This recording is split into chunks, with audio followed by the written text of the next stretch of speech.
show. It's our Zoomer Times. Hello, everybody. You know, don't know how to wave, but and I'm Anita Finley, your host, and this is called Zoomer Times TV. It replaces the radio. It does much more because now you get to see our stars. And our biggest star, probably in our entire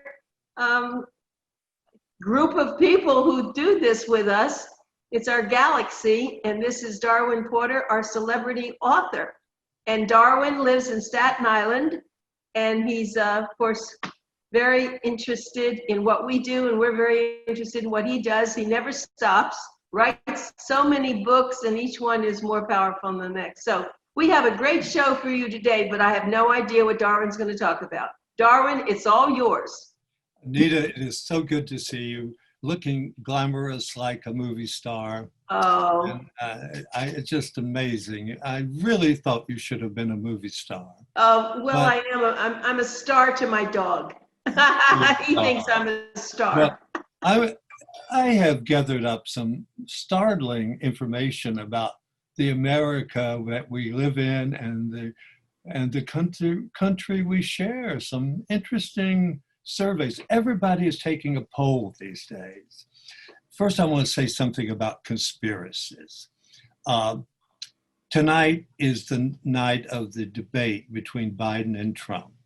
And it's been predicted a long time that some massive explosion is going to take place. And right before midnight, one person or several persons decided to reveal what it was. Now, these are conspiracies. They're not confirmed. But what started being posted at midnight and is now spreading across America is that tonight, Donald Trump will defy his attorney general and have federal agents come on the stage and arrest Joe Biden. I'm not making this up. And, I didn't hear that. Well, it's just being circulated. I mean, on this show, we're getting the latest. And Hunter will also be arrested. His son, Hunter, will now, at rallies, they're yelling, lock him up. It used to be lock her up with Hillary, but now I don't know if that will happen or not, but these conspiracies don't necessarily have to be true. Right. Someone asked me the other day, in the last few days, what is the weirdest conspiracy that you have heard? Are you sitting down? Yeah, I'm sitting. Okay, well, you've heard the story about Hillary operating a pedophile ring in Washington. Yes, yes. It has now been revealed who is the mastermind among a nationwide pedophile. You have to be sitting down. It's John F. Kennedy Jr. And he's really? He's operating out of a bunker near Broken Bow, Nebraska, and he is directing the nationwide. Now, you might have thought he died in a plane crash, but the theory is his body has been taken. That was not John F. Kennedy Jr., and it was a fake funeral. And well, that's pretty hard to take, but people believe it. I mean, people believe it. And wait, Darwin, before you continue, so you've been around as long as I have been almost, and have there always been conspiracy theories like this? Yes, no, nothing has been like this. Although America has had conspiracies. Let me just run through a couple. Okay. The most occurred in history, in American history, at the time of Abraham Lincoln's assassination. All sorts of conspiracy theories were going on. One of the main ones is that John Wilkes Booth, his assassin, was not killed. That was not John Wilkes Booth. And John Wilkes Booth lived to be an old man and then died peacefully in his sleep. So that was, but there were hundreds of others. The greatest conspiracy time in America began in November of 1963 with the assassination of John F. Kennedy in Dallas. And I got a little bit of a running jump on that conspiracy. I used to know Martha Schlama, a famous Viennese chanteuse, and I invited her to dinner. And she said, can I bring my boyfriend? And I said, of course, I'd love to meet him. And a gentleman arrived named Mark Lane. And Mark Lane was completely unknown. Within a few months, he would become one of the most famous men in America. He showed me a copy of his book, and it was called Rush to Judgment. And he was the first to go on the market that Lee Harvey Oswald was not alone, but was working with a coven of assassins. And of course, as you well know now, there have been dozens and dozens of conspiracy books, but nothing like the conspiracies going on today. Now, I want to tell you one from the White House. You may have heard about it. Are you sitting down? Yes, with my legs crossed. Well, it came from the president, and it is a theory that is going around. He did not endorse it, meaning he did not say this is true, but he wanted to let America know that Biden and Donald Trump faked the death of Osama bin Laden, that the body buried at sea was a corpse of another Arab, and 5 Navy SEALs were murdered to cover up. And people believe that. I mean, you know, we can laugh it off, but people believe that. Like 3, 4, 5 million people believe that, according to the survey. Now, I have another survey that will shock you. The Generation Z and millennials have been surveyed, and an interesting thing has developed. They believe, a large majority believe, that the Holocaust was engineered by the Jews. I don't know if you've heard that. I have heard, the only thing I've heard is that there wasn't a Holocaust. I didn't hear about it being engineered. Now, I want to distinct, the Holocaust deniers are virtually neo-Nazis.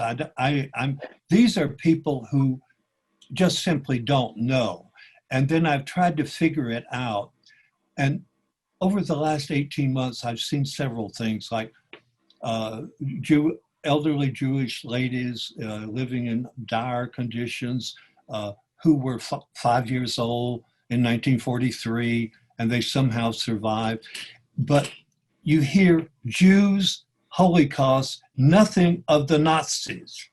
So maybe these young people think the Jews were responsible for, I know it sounds crazy, Anita, but these are crazy times. But the Nazis have come back now with these conspiracy issues on other things, but they're the ones that are going into the streets too, so they still are around. They still are around, and they are growing in power. Now, there's some other surveys. Many new American citizens, new immigrants who become citizens, have never heard of World War II. Now, if they're from Europe, you know, they've probably heard of World War II. But some of these new citizens grew up in countries, not all countries joined in World War II. I mean, what if you lived in Bolivia or some other place and they never have heard of World War II? And I mean, I spent a great deal of my life, I considered that the greatest moment in the history. Now, but great, I don't mean good. I mean, just momentum, 45 million people died, come on. And I just thought, you know, I've read hundreds of books, I've seen all the movies of World War II, and it shocked me that people never heard of World War II. But well, is it also true, Darwin, that some, I don't know what organizations are removing certain kinds of books so you can't even read about it? That is not growing very fast, but there are people who, well, of course, Goebbels, Joseph Goebbels had book burnings. But moving on with this Generation Z and millennials, they did a discovery that they're not particularly interested in what happened in the 20th century, which I viewed as the greatest century of all time, good and bad. I mean, come on, motion pictures, the airplane, the atomic bomb. I mean, they had the good, the bad, and everything else. And they did a survey then of some name recognition. And I selected 10 names that they had never heard of. The first one shocked me, Eleanor Roosevelt. Oh, you're kidding. You and I know for 30 years, she was at least the most famous woman in the world, the most famous woman of the 20th century, and did all sorts of incredible, wonderful things. But apparently, many of these people, though, had heard of Jacqueline Kennedy, but not Eleanor Roosevelt. Yes. And two names that nearly all millennials heard of were Marilyn Monroe Right. and John F. Kennedy. Right. Some knew who the actor James Dean was, although he only did 3 feature films and died in 1955. But some other names that intrigued me, these unknown people, Thomas Edison. Now, I bet you've heard of him. Of course. And as far as the writer, Ernest Hemingway. And they even tested out movie stars, unknown, Clark Gable, Betty Davis, and Joan Crawford, unknown. In novels, they had never heard of Gone with the Wind, film or novel. And there was an aviator called Charles Lindbergh who made a solo flight to Paris. Yep.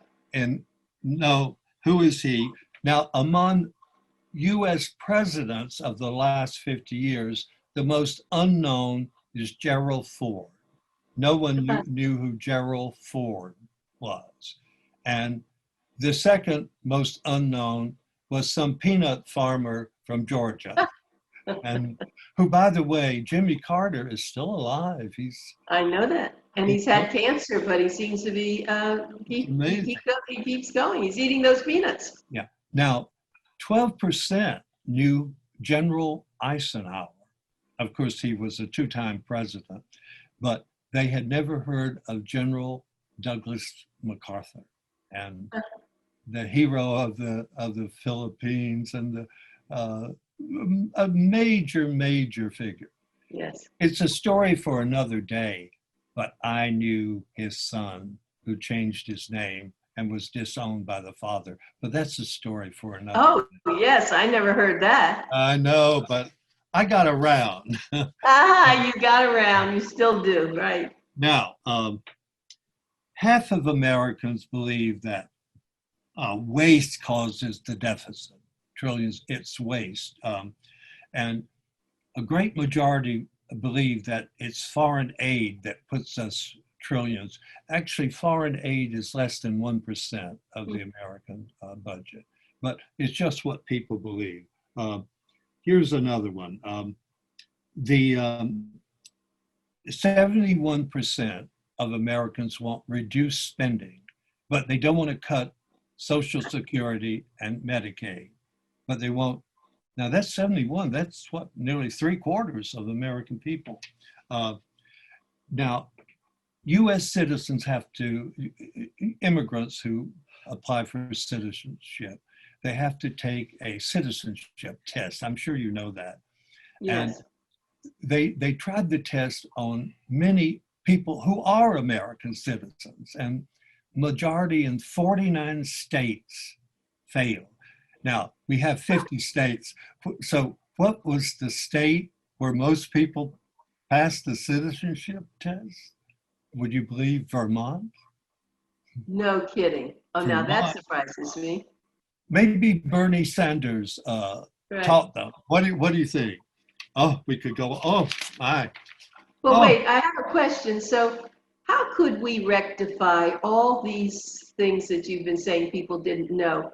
Is there some sort of I don't know what it could be, a declaration of names and telling that you must know this, or maybe start in the schools, because it's got to come to the schools.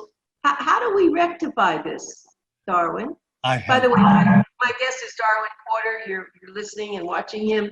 He's a famous celebrity author. He's been on my show. He writes a fantastic column every month in Boomer Times. Okay, you can answer the question.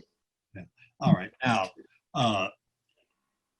27% of Americans believe that God picks the winner in football competitions. Okay. So Please. if your favorite football team loses, blame it on God. No way. No. Oh, now, also, oh my God, the National Science Foundation. I told you, everybody's taking a poll. 27% of Americans believe that the sun revolves around the earth. And now this means that ever since the year 1532, they have not been reading the newspapers. I can see why someone might think that, the sun rises in the morning and it might go around the earth, but it's not true. They're wrong. Right. They are wrong. The sun does not revolve around the earth. We want to clear that up. Now, yes, please. This surprised me. 45% of Americans believe that ghosts and demons are real. Really? Just like the movies. Maybe they've seen too many movies. What do you think? Well, yeah, of course you have a lot of psychics who add to that. Yeah, well, maybe they're right. The one thing that stunned me too is that 84% of American women believe in angels. 84%. That's pretty high. Angels. What do they look like? What do the angels look like? Well, they have wings, I guess. I mean, but only 72% of men believe in angels. So that's the ones they've married, right? Once they married, and I found that in the like the history, very few new generation people had ever heard of World War I, too, and those that have heard of World War I did not know which countries were on which side. I mean, that could be confusing. The only confusion there would be Italy, which was on the side of the Allies in World War I. That unknown Hemingway wrote A Farewell to Arms. And then Italy in World War II joined with Hitler and Mussolini. Of course, Mussolini is still known in Italy, but maybe not so much. I'm asking you a question. Does some of these polls surprise you about? Well, I was going to ask you a question about this. I have never been polled. Have you? I've never had someone. Yes. I have. Yes, I try not to be. People are still taking polls. In fact, the other day, some pollsters, yeah. But you've never been polled? No, not that I know of, no. How do they do it, on the phone or yes. in person? They call you. No. They call, and some are fake calls. They want to know, they say, who are you going to vote for in the presidential election? And a lot of people choose not to tell them. Mm-hmm. So the polls are, well, they're interesting. I mean, to me, for example, the one thing that shocked me is how little the Generation Z and the millennials care about what went before them in this century that you and I have lived through. I mean, I write about the 20th century. I have never moved into the 21st century. I'll have to be really frank with you. Someone said, why don't you write about present day movie stars? And I said, who are they? No, but you wrote about Trump, and so you did do that. Well, I wrote about Hillary and Don. Right, so it's Bill, just, you know, right. That's not your favorite, you know, your favorite subjects in the 20th century. But I also wrote about the Reagans. And Yes. now the interesting thing in the polling of the Reagans, the people who had heard of them never knew they were movie stars. Huh, Which really? I found, yeah, they had no idea that they were movie stars. Now, calling Nancy Davis a movie star may be a bit of a stretch. I mean, let's call her Starlet. And But Reagan, Reagan, they should have known that. he was a B picture actor. I wrote a book about Yes. him called Love Triangle with Jane Wyman, who was unknown today, but a very big star.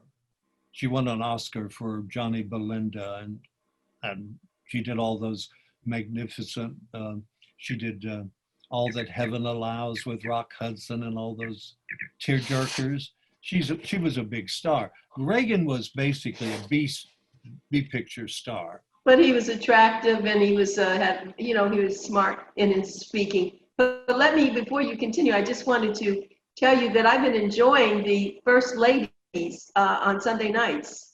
Have you seen that? That's been a movie on CNN. It's really been great. I've learned a lot more. I mean, I knew them, but not like that.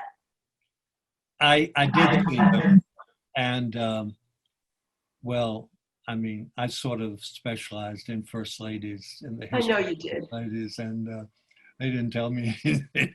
I could have told them more. You know, I mean, I know my first ladies.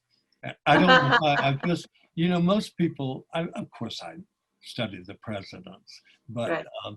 I found all the first ladies, and beginning with Martha Washington. I found them fascinating stories. I won't have time, but one of my many projects once was I wanted to write a book about the first ladies. Right. Now I have written. I wrote about a would-be first lady, Jane Wyman. I wrote about Nancy Davis, who married Ronnie because he knocked her up with Patty Davis, and he wanted to marry Doris Day. Right. And now the good thing, I was the first one to write about Ronald Reagan having an affair with Marilyn Monroe. Yeah, that was unusual. I had never heard that before you told Yes, me. but since then it's now being picked up, and I was so happy that CNN finally put Reagan and Marilyn Monroe, the pictures together. I figured at last it's reaching if it's on CNN, it's reaching the mainstream. So I'm going to ask you a question. All these starlets, all these kinds of people who are very attractive, and they were with one person after another, did they really like sex? Why did they do this? For them to get ahead? To have sex? No, they had sex with so many people. Did they do that as a way to get ahead in their career, or did they just like sex? What's your opinion? Sometimes it was both. I mean, Okay. for example, Marilyn Monroe wanted to be a big star. So, and she also loved sex. I mean, but she would not have chosen some of those early men that devoured her. I mean, it was like, you do this. Lucille Ball was, I'm writing a book about Lucille Ball and I know you are. and their story is never. I am so fortunate because I read all the books about them, and I've got tons of new information. And that was Lucy and Desi got together whenever their schedules allowed. They had pretty different lives, and Lucille was very frank about it one time. Hunt Stromberg was one of the most famous producers. He did all the Jean Harlow movies and everything. And so Lucille said, I would volunteer to lie on his casting couch, but he hasn't asked me yet. I mean, some people, took a very casual act. Right. And some people were, Daryl Zanuck at 20th Century Fox, he had a secret tunnel that went, no. and he had to have two starlets every afternoon. So Fox shut down for the Zanuck hour, they call it. Oh, that's hysterical. You never wrote about that I remember. No, I never did. But he wanted two because he wanted to see both of them make love to each other. And oh my goodness. then he would make his choice. So if you wanted to work for Fox, this was, now, you know, all those women weren't necessarily, I mean, they were, they want to be a star. The only mistake he made was he exposed himself to little Miss Shirley Temple. Really? When she was 8 years old. Oh my. And she had never seen such anatomy before. So and is she the one reported it? Yes, she did. In fact, she wrote about it in her autobiography. But the thing about it is, she said, having never seen such an instrument before, she burst into hysterical laughter. Oh, that's a fabulous story. I'm glad that really made this show great. Oh my heavens. He ordered her kicked out of the office. But some people held out. For example, Harry Cohen at Columbia, he made a star out of the great Rita Hayworth, who is one of my all-time goddesses. And she always held him at bay. I mean, she didn't hold a lot of other people at bay, including her father. But people thought that the father and the daughter were actually father and wife. I didn't, wow. That's when they appeared in an act together, and people assumed that Rita was from Mexico, but she did not like Cohen and could not stand him, and she somehow managed to be a big star and held him. But very few other people at Columbia, including Marilyn Monroe, they had to go and call on Harry. It's an interesting story. I should write a book called Casting Couch. Yes, that sounds really good. Casting Couch. Oh, I think that would be a hit. Absolute hit. It worked also for the males. The most famous male star who couched him, that's not a word, couched himself into stardom was Rock Hudson. Uh-huh. Rock Hudson was, he did his duty, and he started out the worst actor in the world. He had one line in Fighter Squadron, and it had to be shot 28 times. One line. No. One line. That's hysterical. But it almost shows that almost anyone, even if you can't act, if you get the breaks, if you work at it hard enough, you can. And he ended up he became the biggest box office attraction in the world. Because he was so gorgeous, and you know, I was just told we have 2 minutes, so you need to kind of round this up. Is there any particular big thing that you want to share before we have to say goodbye? Well, the big thing is what we are going to be living through in America during the next few weeks. Historians, of course, write about the past, but many historians have gone on television and other places saying, expect the unexpected. It is going to be a momentous episode in American history. So that's the big thing. The big thing is on its way, and it will begin tonight. I do agree I agree once the election's on, though, and it's done. You're right. So whoever gets it, that person has from November 3rd, in the middle of November, let's say, until January the 20th. That's a long time to still have, to have a birthday. But that was changed. It used to be March 20th. Oh, I didn't know that. So, okay, Darwin, it's wonderful that you were on today. Goodbye. Goodbye, kiddo. You look great. I love that. I wish I could just jump into the screen right now and be there with you.